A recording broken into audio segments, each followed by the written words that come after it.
여러분 안녕하세요. 별별 이야기 손승현입니다. 드디어 화제의 아이손 혜성이 태양에 최근접합니다. 오늘 11월 29일인데요. 아이손은 어떤 모습이고 어떻게 봐야 하는지 오늘도 우리들의 궁금증을 해결해 주시는 이태용 교수님과 함께 이야기 나눠보겠습니다. 안녕하세요. 네, 안녕하십니까. 드디어 이제 우리가 아이손 혜성을 본격적으로 이야기할 때가 됐네요. 네. 이제 이번 주에 이제 결국은 아이손 혜성이 태양과 이제 최근접을 합니다. 네. 11월 29일인데요. 이 태양의 지름이 140만 킬로미터예요. 네. 그 반지름이 70만 킬로미터죠. 네. 이 아이손 혜성이 태양에 접근하는 정도의 길이가 187만 정도 접근한다고 합니다. 네. 그러니까 태양의 중심에서부터 그러니까 거의 태양 지름만큼 떨어지는 거예요. 그러니까 우리가 봤을 때 태양 정도 바로 옆에 태양 크기만한 거리에 태양이 그러니까 이 아이손이 있는 거거든요. 네. 그러니까 굉장히 가까이 접근하는 거죠. 그러네요. 만약에 조금만 잘못했다가는 이 아이손 혜성이 태양과 충돌해 버리고 맙니다. 정말 그러나요? 그렇죠. 네. 그러면 이제 결국은 다 타버리겠죠. 네. 태양이 지구보다 이 100만 배 이상 큰 거거든요. 네. 그러다 보니까 이 아이손 같은 작은 혜성들은 그냥 사라져 버리게 되겠죠. 네. 근데 이제 만약에 29일 날 무사히 태양을 통과하게 된다면 네. 우리가 다음 주에 방송할 때는 이제 그 결과를 알겠는데요. 네.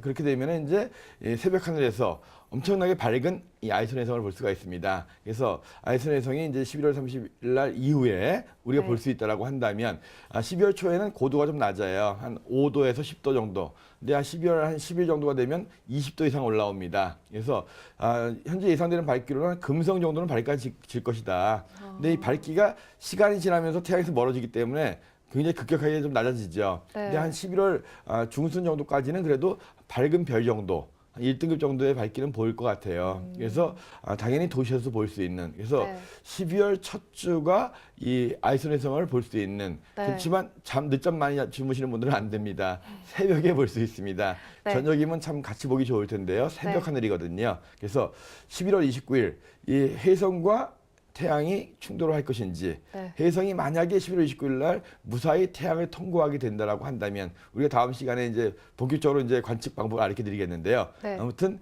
29일 드디어 혜성과 태양이 만나는 그런 시점이 왔습니다. 간절하게 이 무사히 통과하기를 기도해야겠네요. 기도하기 바라겠습니다. 네, 이제 아이손 혜성이 이제 태양을 무사히 지나쳐서 12월 이후에 이제 밝은 이 아이손 혜성을 볼 수 있기를 기대하겠습니다. 그럼 지난 한 주에는 어떤 일이 일어났을까요? 별별 뉴스 시작하겠습니다. 꼬리가 6개 달린 것처럼 보이는 희귀한 모습의 소행성이 포착됐습니다. P2013 P5로 명명된 이 소행성은 화성과 목성의 궤도 사이에 위치한 것으로 보통 소행성과는 다른 모습입니다. 마치 6개의 긴 꼬리가 달린 듯 독특한 모습인데요.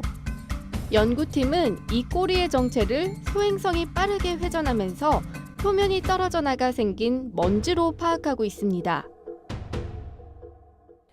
여러분, 꼬리 9개 달린 구미호 얘기는 들어보셨죠? 그럼 꼬리가 6개 달린 소행성 얘기 들어보셨나요? 나사의 허블 우주 만원경이 꼬리 6개 달린 희귀한 소행성을 포착했다고 합니다. 교수님, 이 소행성의 정체는 무엇인가요? 네, 저는 꼬리 달린 혜성 얘기는 들어봤지만 저도 꼬리 달린 소행성 얘기는 사실 처음 들었습니다. 네. 근데 혜성도 꼬리가 이렇게 뭐 6개 이렇게 있지는 않거든요. 네. 보통 이제 2개의 먼지꼬리하고 이온꼬리라고 하는 게 있는데 이렇게 6개. 저도 사진을 보니까 참 신기한 것 같아요. 허블 우주망원경이 발견한 거고요. 이름이 2013 P5라고 정해졌습니다. 네. 2013 P5는 2013년에 발견된 거고 네. P5는 이 8월 초에 5번째로 발견됐다는 거거든요. 그래서 1월 달이면 A, B, 네. 그다음 2월 달이면 C, D 이런 식으로 나가기 네. 때문에 IJ는 겹치기 때문에 이제 J 비슷하기 때문에 J는 빼고 하거든요. 그래서 네. 2013년 8월 초에 5번째로 발견된 이 소행성의 이름이 2013 P5인데 네. 이 모습을 사진으로 찍어서 봤더니만 꼬리가 한 6개쯤 나 있는 것처럼 보인다 이거예요. 네. 그래서 이 관측하는 학자도 굉장히 놀랬죠. 이런 소행성을 본 적이 없으니까. 그렇겠네요. 예. 어떻게 된 일인가요? 예, 그래서 이 소행성도 자전을 하거든요. 네. 근데 소행성에서 지금 뭔가 부스러지면서 네. 거기서 계속 이 먼지가 피어오르는 것 같아요. 아. 먼지가 피어오르는 게 계속 태양에서 날아오는 태양풍에 의해서 네. 뒤로 밀리게 되는데 네. 이 소행성이 계속 돌다 보니까 그것이 여러 군데로 이제 이 이 꼬리가 생기는 것 같아요. 그래서 이 표면에 여러 가지 부서지는 것이 있지 않겠는가. 그래서 부서지면서 여러분들 이제 먼지가 날리는 건데 그것이 이제 돌면서 계속적으로 여기저기로 이제 나가는 것 같아요. 그래서 이 처음에 이제 그 갈릴레이가 이 망원경 발명해가지고 이제 우주를 봤더니 그럴 때 모습이 생각이 나는데요. 처음에 이 갈릴레이가 이제 토성을 처음 보고서는 깜짝 놀랐거든요.